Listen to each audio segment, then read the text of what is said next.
ఏడేడు జన్మలకు మా దైవమీవనుచు వేడెదము వెంకటేశ. నీ రూపు నీ చూపు, నీ రూపు నీ చూపు చింతలను అవిబాపు నీ చెంత చేర్చవయ్యా, మమ్ము చల్లగా చూడవయ్యా.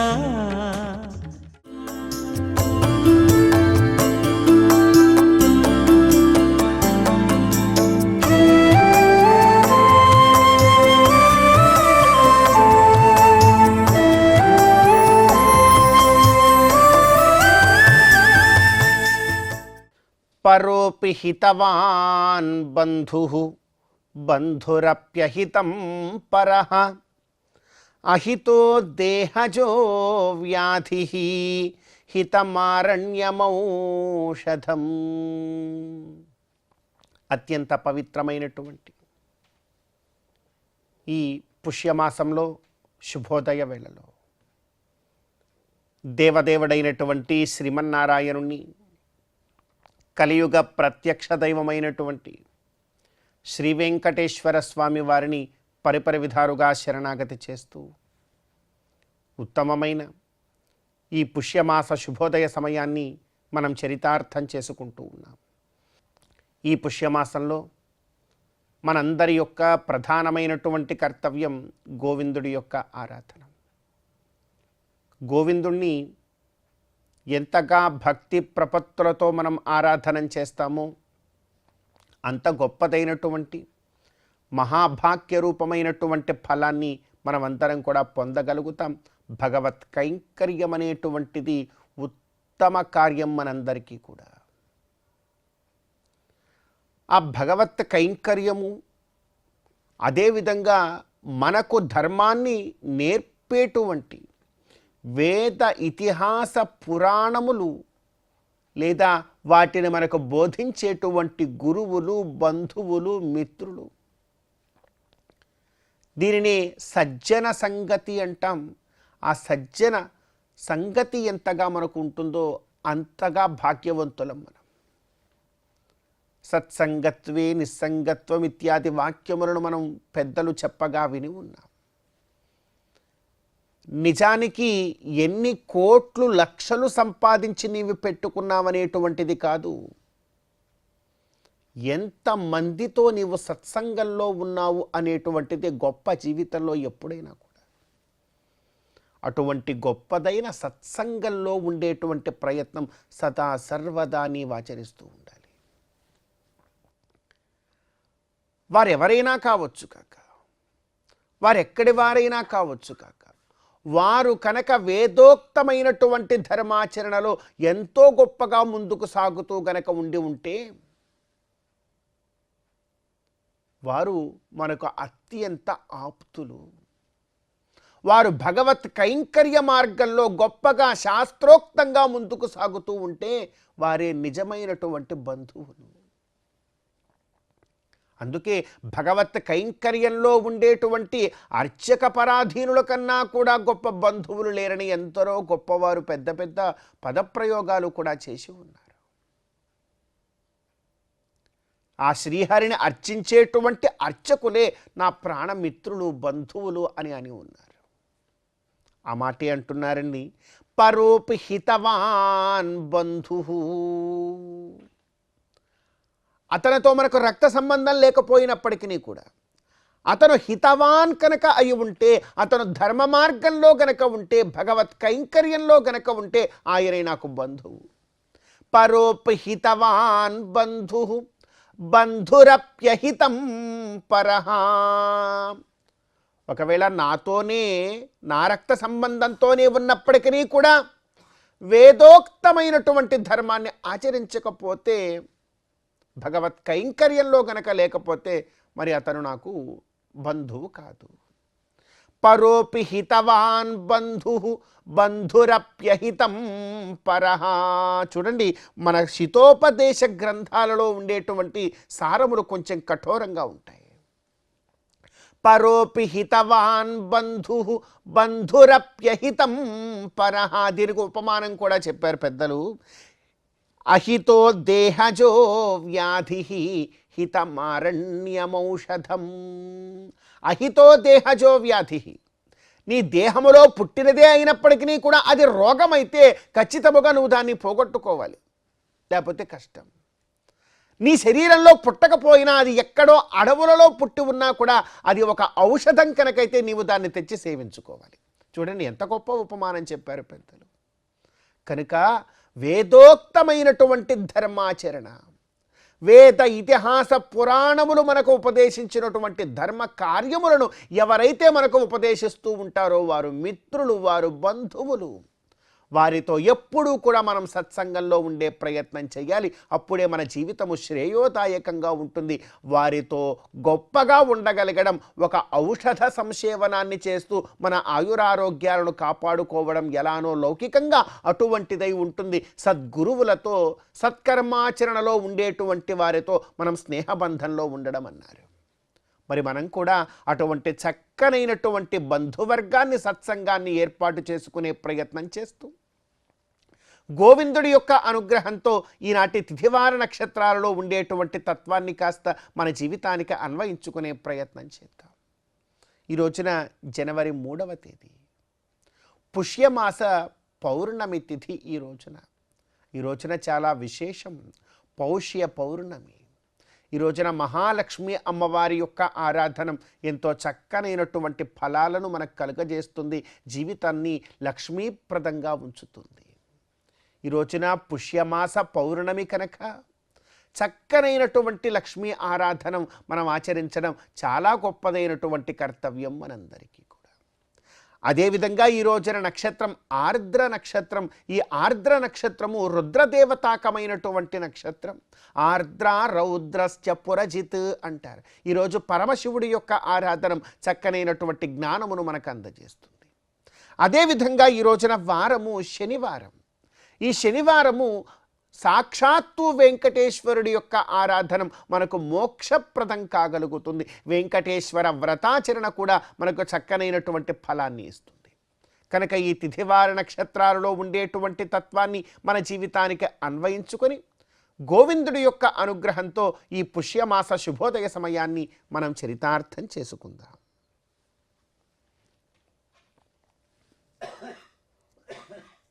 ఏడేడు జన్మలకు మా దైవమీవనుచు వేడెదము వెంకటేశ.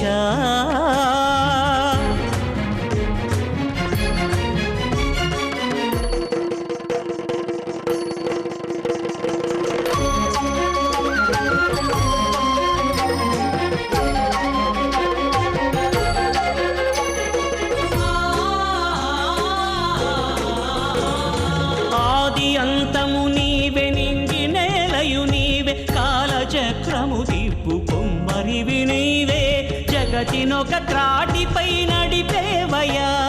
సొంపుగా మరిన శంకు చక్రాలు దుష్టులను కూల్చగా ధరించావయా. కోనేటి రాయా ముక్తి ప్రదాయ,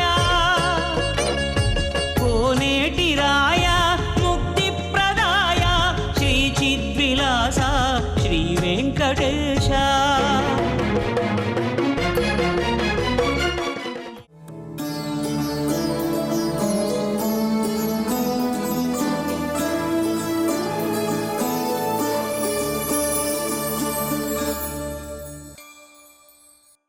ప్రపద్యేతంగిరిం ప్రాయః శ్రీనివాసానుకంపయా, ఇక్షుసారస్రవంత్యేవ యన్మూర్త్యా శర్కరాయుతం. ప్రియ భాగవతోత్తములారా, పరమ పవిత్రమైనటువంటి ధనుర్మాసంలో గోదాదేవి యొక్క తిరుప్పావి ప్రబంధం అన్ని చోట్ల కూడా ఎంతో వైభవంగా పారాయణం చేసేటువంటి సందర్భంలో గోదాదేవి యొక్క మహిమను తెలుసుకునేటువంటి ఒక భాగ్యాన్ని పొంది ఉన్నాం మనం. గోదాస్తుతిలో 18వ శ్లోకాన్ని అనుసంధానం చేసుకుంటున్నాం. చూడాపదేన పరిగృహ్య తవోత్తరీయం మాలామపి త్వదలకైరధివాస్య దత్తాం, ప్రాయేణ రంగపతిరేష బిభర్తి గోదే సౌభాగ్య సంపదభిషేక మహాధికారం.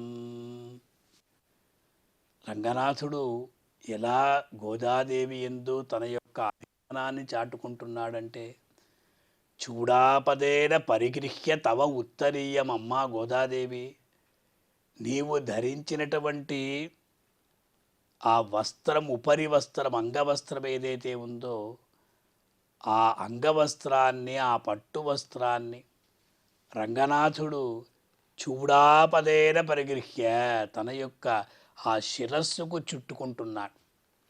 దీనికి పరివట్టం అని చెప్తూ ఉంటారు. అలాగే శిరస్సుకు చుట్టుకుంటే అదొక ఆనందం అన్నమాట. అది మాత్రమా, మాలామపి త్వత్ అలకై అధివాస్య దత్తాం.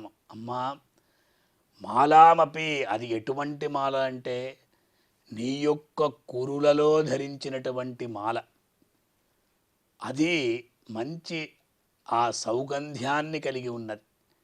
కారణం ఏమిటంటే నీ యొక్క కురుల పరిమళం చేత భరితమైనది, పరిమళ భరితమైనది ఈ మాల అన్నమాట.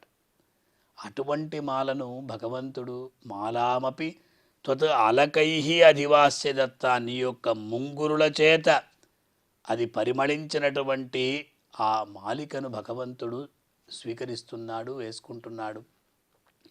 అది కూడా శిరో వేష్టనం చేస్తున్నాడు. ప్రాయేణ రంగపతి ఏష బిభర్తి గోదే, ఈ రంగనాథుడున్నాడే ఈ రెండింటినీ కూడా అతను స్వీకరించి సౌభాగ్యం, సంపత్, అభిషేక మహాధికారం అన్నారు. అంటే పట్టాభిషేక మహోత్సవాన్ని చేసుకుంటున్నాడట రంగనాథుడు. ఇలా ఒక పక్క సౌభాగ్యం, మరొక పక్క సంపత్. ఈ సౌభాగ్య సంపద అభిషేక మహాధికారం అని అన్నప్పుడు ఆ సౌభాగ్య సంపదలతో పట్టం కట్టుకొనుటకై గొప్ప అధికారాన్ని అతడు స్వీకరిస్తున్నాడు అని ఈ శ్లోకం యొక్క తాత్పర్యము. కానీ ఈ శ్లోకంలో ఎన్నో అంతరార్థాలు ఇమిడి ఉన్నాయి. గోదాదేవి ధరించినటువంటి పుష్పమాలిక, అలాగే చూడికొడుత్తనాచ్యార్ ధరించినటువంటి పట్టు వస్త్రం, ఈ రెండింటిని కూడా భగవంతుడు ధరించడం చేత అతడు గొప్పగా తనను భావించుకుంటున్నాడు. ఒక పట్టాభిషేక మహోత్సవం జరుగుతున్నది. పట్టం అనే శబ్దానికి పట్టాభిషేకం అని చెప్తూ ఉంటామే. మంచి ఆ నదీ తీర్థాలతో స్నానం చేయించడం అని చెప్పుకుంటూ ఉన్నాం. ఆ సమయంలో కిరీటాన్ని ధరింపజేస్తారు, ఒక పరివట్టాన్ని ధరింపజేస్తారు. ఈ గోదాదేవి వాస్తవంగా భూమాదేవి అంశ, గంధవతి పృథివీ అన్నట్టు ఆ గంధవతి ఆవిడ.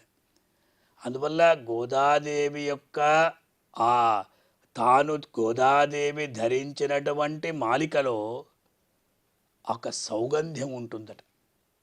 అంటే మంచి సువాసన వెదజల్లుతూ ఉందట. అందువల్ల భగవంతుడు దాన్ని స్వీకరిస్తాడు. ఆ ముంగురుల మీద సింగారించుకున్నటువంటి పూలమాలిక ఆ భగవంతుడికి చాలా ఆనందాన్ని కలిగిస్తుంది. ఉచ్ఛిష్టమే అయినా కూడా అది ఉత్కృష్టంగా భావిస్తున్నాడు దేవదేవుడు. అది ఇక్కడ ఆనందపరమం. అందువల్ల అటువంటి దాన్ని తలకు చుట్టుకోవడం వల్ల గొప్ప అధికారాన్ని పొందినట్టు రంగనాథుడు భావిస్తున్నాడు. ఇది ఎలా ఉంటుందంటే శేషవస్త్రం తిరుప్పరివిట్టం. తిరుమల క్షేత్రానికి శ్రీవిల్లిపుత్తూరు నుండి బ్రహ్మోత్సవ సందర్భంలో ఈ వస్త్రము, చిలుకలు, అదే ప్రకారంగా మాలలంతా కూడా వస్తాయి. ఆ వస్త్రాన్ని చక్కగా శిరస్సు పైన అలంకరిస్తారు. పుష్పమాలికను చక్కగా ఆ కంఠం నుండి వేలాడదీస్తారు. అదే శిరస్సు కూడా అలంకరిస్తారు. చిలుకల్నే ఆ భగవంతుడి యొక్క రెండు భుజముల యందు ధరింపజేస్తారు. ఇది చాలా ఆనందదాయకం భగవంతుడికి.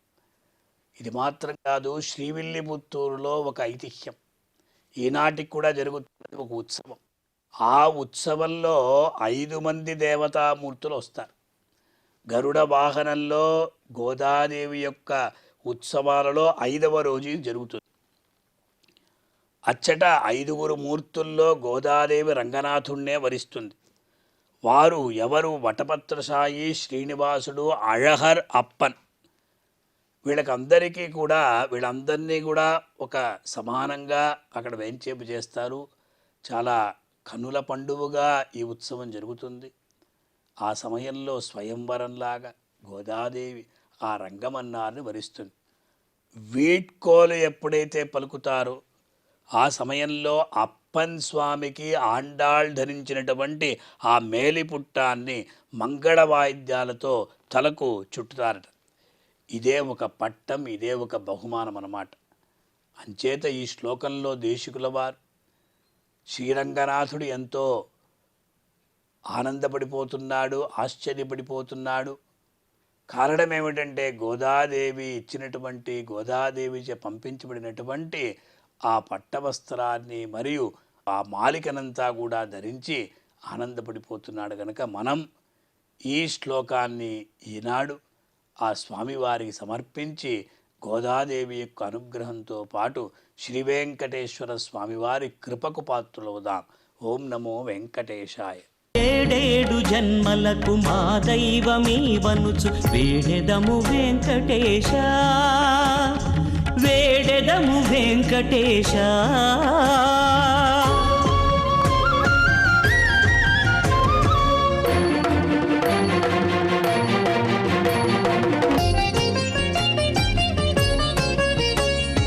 జీవధాతువు నీవే, మరణహేతువు నీవే, నటనమాడించేటి సూత్రధారివి నీవే, ఆత్మ పరమాత్మతో కలిపేవయ్యా. నిండుగా నుదుటిపై మూడు నామాలతో మూడు మూర్తుల అంశ నీవేనయ్యా. కరుణా ప్రపూత బుద్ధి ప్రదాత, కరుణా ప్రపూత చంద్రహాస శ్రీ శ్రీనివాస. ఏడేడు జన్మలకు మా దైవమీవనుచు వేడెదము వెంకటేశ.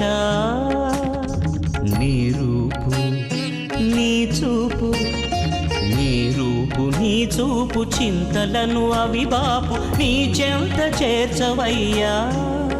మమ్ము చల్లగా చూడవయ్యా. ఏడేడు జన్మలకు మా దైవమీవనుచు వేడెదము వెంకటేశ.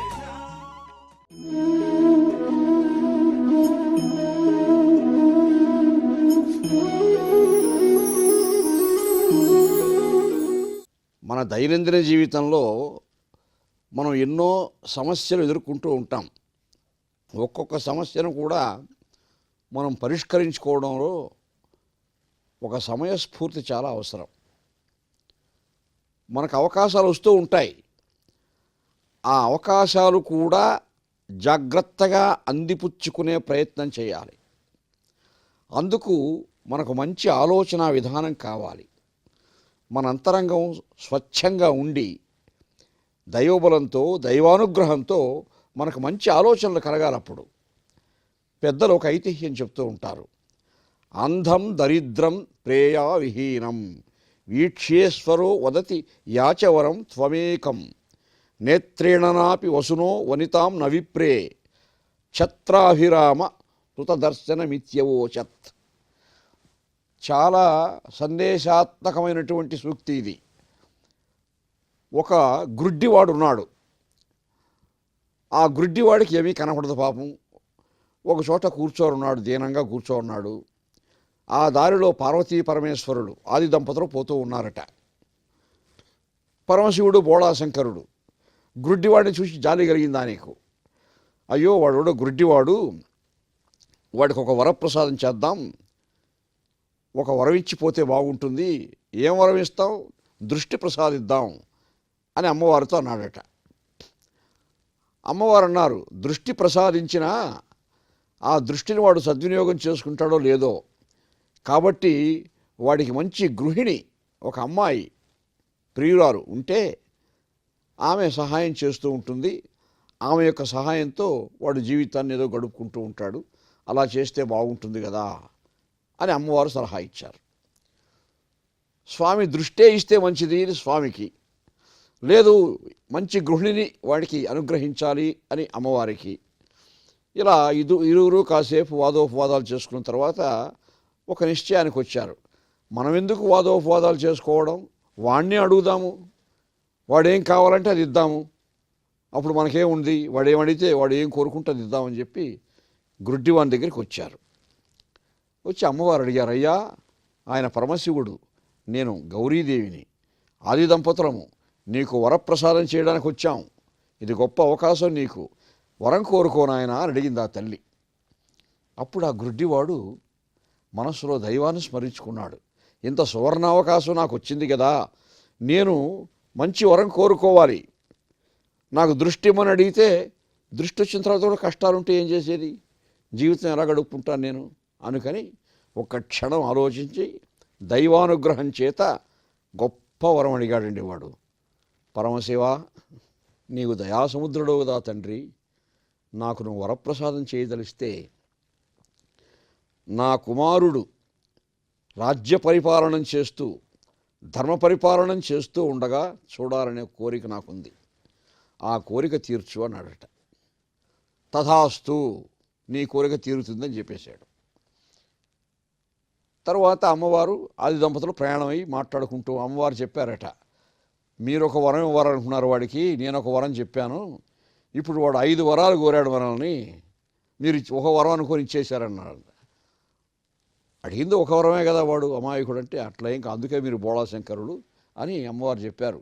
వాడికి దృష్టి, కుమారుడు రాజ్య పరిపాలన చేస్తూ ఉంటే చూడాలంటే వాడికి మంచి దృష్టి రావాలి, చూడాలి కదా కుమారుణ్ణి, పైగా వివాహం కావాలి, మంచి అమ్మాయి రావాలి, కాబట్టి వాడికి దృష్టి రావాలి, మంచి గృహిణి కావాలి, మంచి బిడ్డలు కావాలి, ఆ బిడ్డ రాజ్యం చేస్తూ ఉంటే చూస్తూ ఉండాలి, అంటే ఒక సామ్రాజ్యానికి వాడు రాజు కావాలి. ఇన్ని కోరికలు కలిపి ఒక కోరిక కోరేశాడు వాడు. ఎంత సూక్ష్మ బుద్ధివాడు చూశారా. పోనీ అమాయకుడు అనుకున్నాం కానీ తెలివితేటలు ఉన్నాయి వాడికి కూడా. అంటే గుడ్డి వాళ్ళకు కూడా చాలా తెలివితేటలు ఉంటాయండి అనుకుంటాం కానీ మనం, పరమాత్మ వాళ్ళకు గొప్ప జ్ఞానదృష్టి అనుగ్రహిస్తాడు. వాడికి దృష్టి లోపం ఉన్నా కానీ జ్ఞానదృష్టి ఉంది కాబట్టి అంత గొప్ప వరం కోరాడు వాడు, పరమశివుడు అనుగ్రహించాడు.